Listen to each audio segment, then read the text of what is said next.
Never seen a Star Wars project that takes one step forward and one step backwards constantly. It's either a pile of feces throughout an entire season, which has happened twice already, or it either starts off lackluster but ends up being some of the best piece of work, or not to be the anchor of a ship, we can have an excellent, well-crafted Star Wars show bringing us to why we like this franchise. This leads me to Ahsoka, where it tries unique, interesting storylines, but fills the void with applying poor writing decisions. After watching the show, I felt nothing. It felt like, what was the point? Where is the escalation? The season felt very underwhelming. Not bad, by the way. Every idea does feel distinctive. The whole issue here is the absolute lackluster build-up to what is supposed to be a tipping point into the galaxy. Well, let's break down this underdeveloped story with very few precious stones buried in the sand. The entire Ahsoka storyline centers around the great Admiral Thrawn's return into the galaxy, with the remaining Legion he's carried on in hiding, building, and mobilizing. Ahsoka is very fully aware of this and is on a quest to search for this man, but many things are still stuck in her mind. The battle within her to let go of her past and her somewhat failed teachings to her old apprentice, Sabine Wren, while with the two new threats in Baylan Skoll and his new apprentice Shin Hati, who've infiltrated many areas of the New Republic. You're right about one thing, Captain. We are no Jedi. In support for Thrawn's return, but not for the reasons you might think. Ahsoka is in search for this map to Thrawn, as well as the witch Morgan, who's hired her own mercenaries, Baylan and Shin, to help her locate the map. Ahsoka retrieves the map and arrives on Lothal. There's already some tension and a disconnect between her and Sabine. Some off-screen stuff must have happened between the two. She trusts Sabine to keep the map safe with her, yet I'm surprised Ahsoka is fully aware of Sabine's stubbornness. And yet she gave her a very important map to a threat that can shift the galaxy. Again, for the millionth time. I understand hoping for somewhat of a change in Sabine's attitude and behavior in scenarios, but as expected, it goes south. Shin targets Sabine and snatches the map, and I swear Qui-Gon has to be rolling in his grave right now with the amount of times a fucking lightsaber stab to the torso has had no effect on anyone. Anyways, Sabine, Huyang, and Ahsoka head to the Eye of Sedan, where Morgan is beginning to process to crack the map and see the GPS directions to Thrawn. But obviously there's a downloading process, so Baylan and his apprentice must hold off the two to buy some time. Shin struggling with Sabine while Baylan mocks Ahsoka for her lack of ability to fight, given who her master was. He begins to mock her for what her master turned into. Your legacy, like your master's, was one of death and destruction. And defeats her by yeeting her off the cliff indirectly. Ahsoka is in the midst of drowning and enters World Between Worlds. Also, P.S. if you haven't seen Rebels, this might be some crazy shit moment for you. So whatever this place is some sort of multiverse type of stuff where we see different events being played out, and you can actually shape different timelines. Continuing on, she faces off against Anakin Skywalker, giving her one more lesson on whether she chooses to live or die, and she definitely picks the more obvious answer. Sabine gives up and surrenders in hopes to find Ezra, but by giving up, she's given Morgan the coordinates to locate Thrawn and his fleet, who are preparing a comeback. Sabine, who's on a deal, is freed and finds Ezra, who's chilling with the natives of the world. Ahsoka and Huyang realize the location for Thrawn by using space whales, and hopefully it leads them to Sabine and Ezra. Quick question, why wasn't this not the original plan? Instead of wasting all this time fighting Baylan, why didn't Morgan use the whales as well? Since it's very clear that Thrawn was snatched with Ezra and transported with these creatures. For fuck's sakes, I mean, lucky enough Ahsoka finally remembered that these creatures exist, otherwise this would have been terrible. They visit the planet and obviously they run into Baylan and his apprentice Shin, again, who they finally overcome but fail to stop Thrawn completing his journey to avenge the Empire and bring it back from the ashes. I just want to make it clear here, Ahsoka is not a bad show, by the way. I feel like some fans who are still in the Mando Season 3 phase, understandably, have been very vocal about Ahsoka being a bad show. I don't feel that way from my experience. It's certainly better than 90% of the shit we've gotten in the last 4 or 5 years, but I'm also playing devil's advocate here, as although there are stuff to like, the show still struggles in a lot of areas as well, kind of like the absolute lack of character building and conflicts. Now I know Rebels has fleshed out these characters, but we should not ignore that this is a live action show. So personally, I'm not used to seeing, let's say, Natasha as Sabine. It's kind of getting used to these characters all over again. Now, there are moments where, yeah, this is something Sabine would do, and the show does do an okay job at creating a somewhat of a compelling arc for her, to embrace the force that resides in her. But for the conflict with Ahsoka is, I just don't give a shit. When Rebels ended, we saw Ahsoka and Sabine looking at each other, sort of a tease of a journey with the two. Now, when Ahsoka started, we learned that two are separated. There is a contrast in their thinking and what they believe in. Having to start Ahsoka with the two being bitter towards one another was a terrible move. We've seen Sabine's relationship with the other Ghost crew members, so let's say if it were one of them in Ahsoka's position, I'd most likely buy it. But the show expects you to buy into a relationship we haven't got a single glimpse of, besides a very small amount of attention in Rebels. It's the same parallel with the complaints between Anakin and Obi-Wan to an extent, where Obi-Wan in New Hope describes Anakin as a great friend, yet in the prequels we only mostly gotten the bad side of the relationship, until the Clone Wars came along and sort of filled in those gaps, helping Obi-Wan not sound like some crazy old man. Hell, even Ezra's return felt kind of underwhelming, and the return is supposed to be a major moment since, yeah, no, last time he went swimming with the space fishies and was never seen again for like a good 5 years. Now, the reason for the lack of emotional moment for Sabine meeting Ezra after so many years,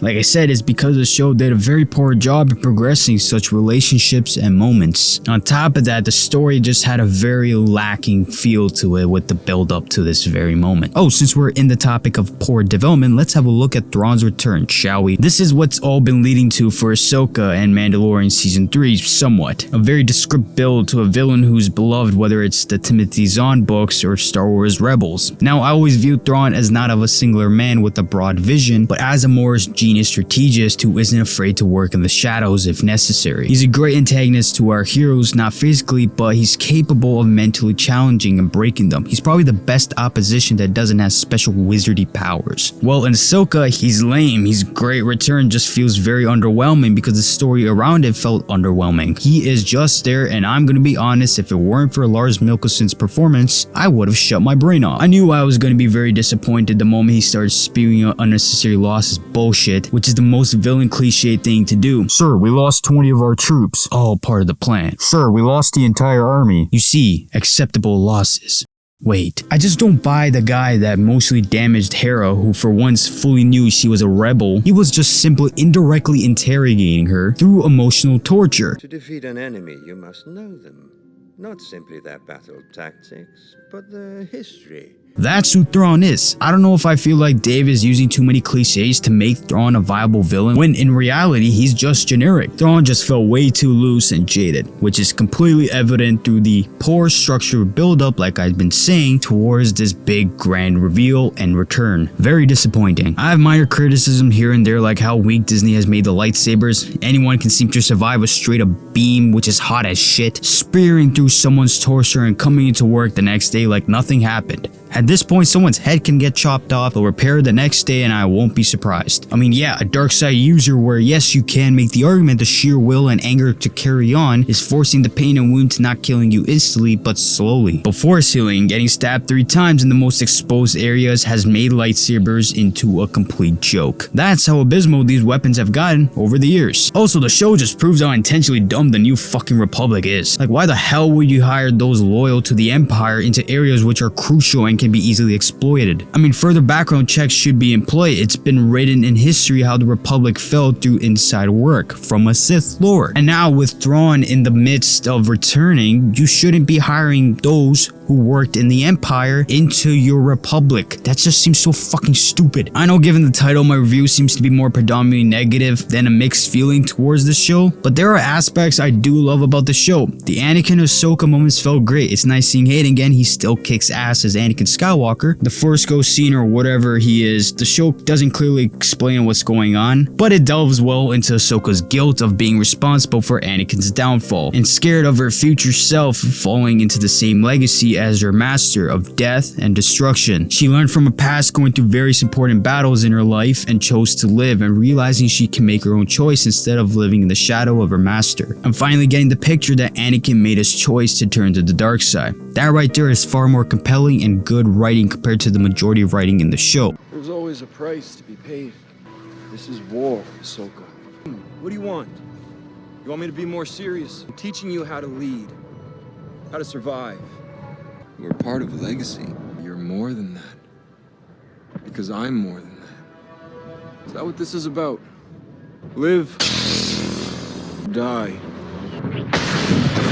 Another great addition to the show was Ray Stevenson, rest in peace by the way. His character is like Count Dooku, he sort of has this neutral side as he has this bit of mystery to his character. He joined Morgan not for Thrawn, he could have cared less about him, but he was more in with the path that this might lead into, a much greater power, and bringing an end to a cycle of power shifting. Although he possesses dark side qualities, he is no Sith. He even states numerous times he misses the idea of what it means to be a Jedi. But not the truth. The weakness. There was no future there.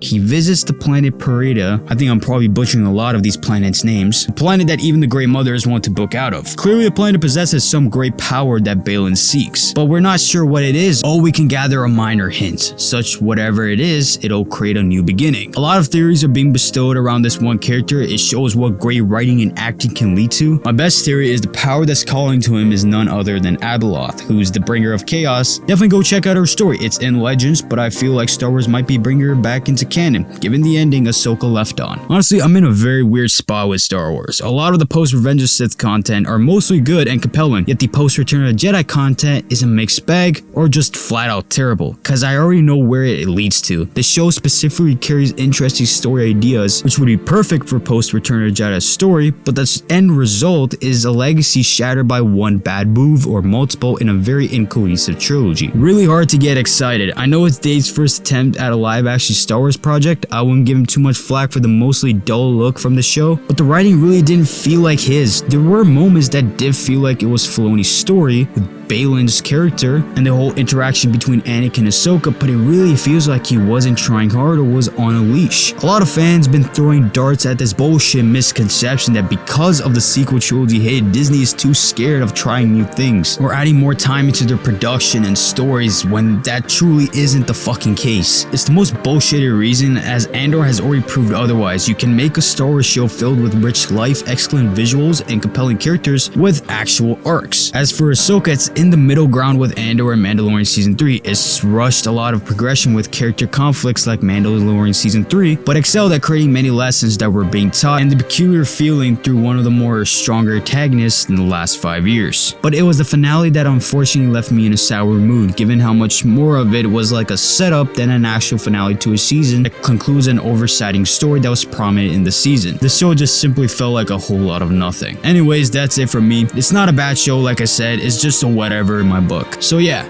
see ya.